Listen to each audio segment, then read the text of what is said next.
예, 오늘 저희가 보도는 안 해드렸지만 네팔이 그 강진이 또 예고되고 있습니다. 그러니까 한 달 전에 일어났었잖아요.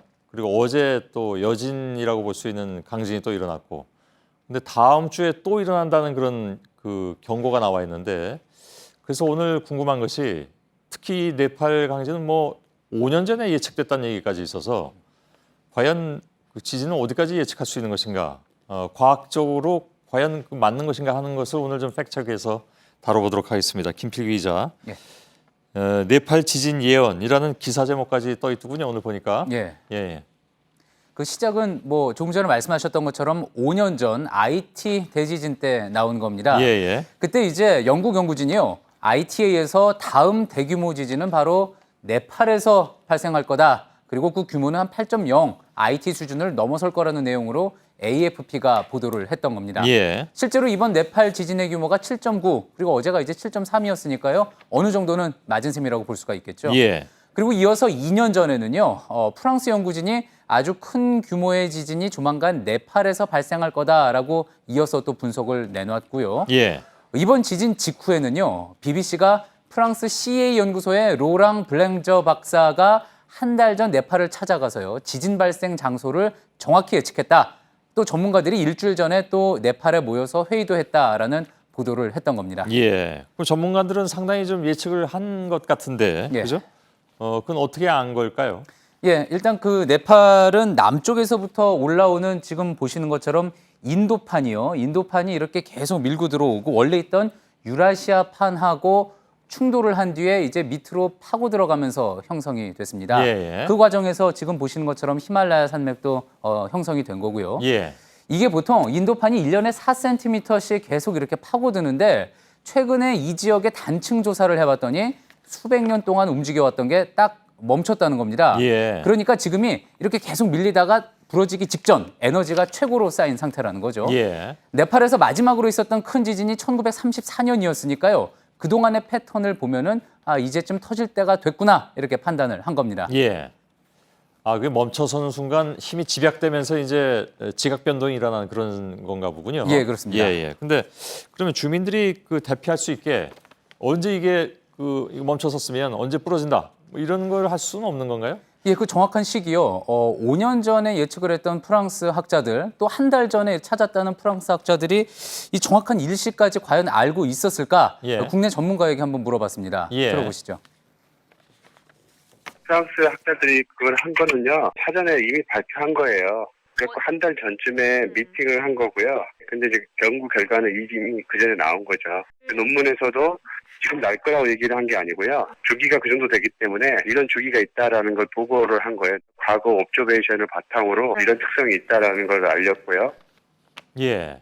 지금쯤 한번 날 수 있다라는 것이지 뭐 정확하게 날짜를 찝는다든가 하긴 좀 어려운 것이다 그렇게 보면 되겠군요. 예, 그렇습니다. 게다가 이제 연구를 진행했던 프랑스의 볼랭저 박사 같은 경우는 히말라야 연구 분야의 전문가입니다. 예. 그래서 네팔을 원래 수시로 드나들었기 때문에 한 달 전에 그곳에 가 있었다는 게 큰 의미는 없다는 게 이제 또 전문가들의 설명이었습니다. 예.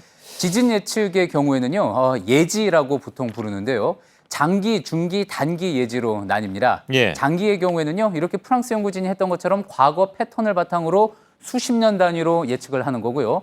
또 중기 예지는 현지 조사를 통해서 한 달부터 몇 년 후 어떻게 될 거다 이제 예측을 하는 겁니다. 예. 단기 같은 경우에는요, 우리가 보통 이제 평소에 접하는 일기예보처럼 몇 시간, 며칠 후에 지진이 있을 거다 예측을 하는 건데, 현재 과학기술상으로는 장기, 중기는 가능하지만 단기는 불가능한 상황입니다. 예. 근데 한 달 정도만 미리 알려줘도 예. 충분히 대피할 수 있는데 이 사람의 생각이 참 간사해서 한 달 뒤에 정말 그걸 날 걸로 예측을 했다고 해서 다 짐 싸들고 피난 거 아니야. 이건 또 좀 현실적으로 어려운 일이잖아요. 또 아닐 경우에 치러야 될 비용이 많기 때문에 그러게요. 힘든 부분입니다. 예. 그러니까 결국은 단기 예보만 가능하다면 정말 좋은 그런 시대가 올 것 같긴 합니다. 예.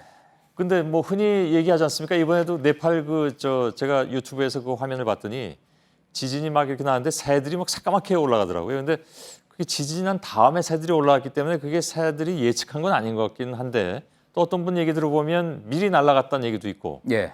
동물들에 의해서 예측이 가능한 것인가 하는 문제죠.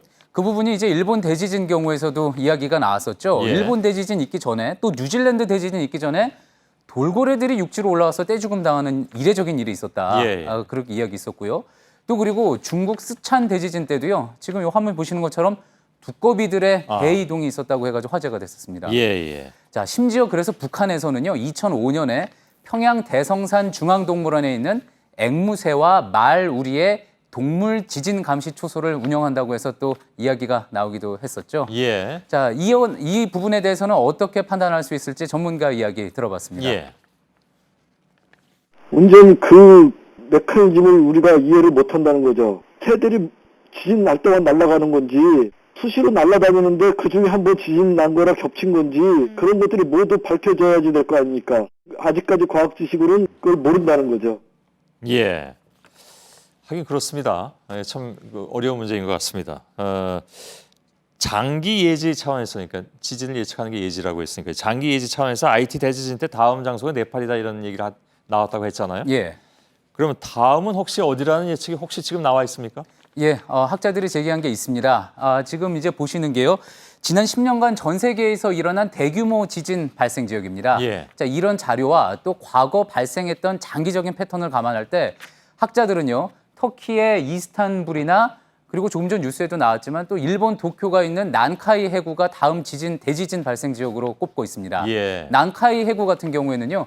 앞으로 30년 내에 규모 7 이상의 지진이 발생할 확률이 80% 가까이 된다라는 보고도 있습니다. 예. 우리나라도 저기 뭐 한 개 노란 표시가 지금 돼 있는데 저건 뭡니까?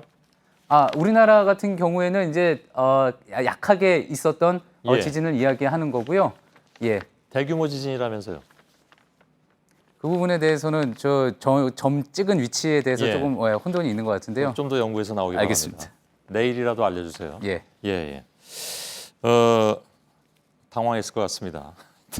알겠습니다. 언제 발생할지 정확한 예측은 오늘 결론은 그러면 적어도 단기 예보는 어렵다 이렇게 내면 되겠군요. 예, 그렇습니다. 예. 이런 기대와 또 지금 보시는 것처럼 이렇게 여러 가지 예측이 잘 맞았다. 외신에서도 나오고 이제 국내 매체에서도 나왔는데 예. 자, 이런 기대와 달리 또 정확한 지진 예측은 불가능하고요. 결국 발생했을 때 빠르게 잘 대처하는 게 현재로서는 최선입니다. 예. 국내에서도 뭐 수도권에만 단층이 대여섯 개가 지나가는데 이게 지진 위험이 있는 건지 아닌지 연구가 미흡하다고 합니다. 예측할 수는 없지만 방심하면 끔찍한 결과를 낳는다는 점, 최근 대지진들이 보여주는 확실한 교훈이라고 할 수 있겠습니다. 김필규 기자의 팩트 체크였습니다. 수고했습니다.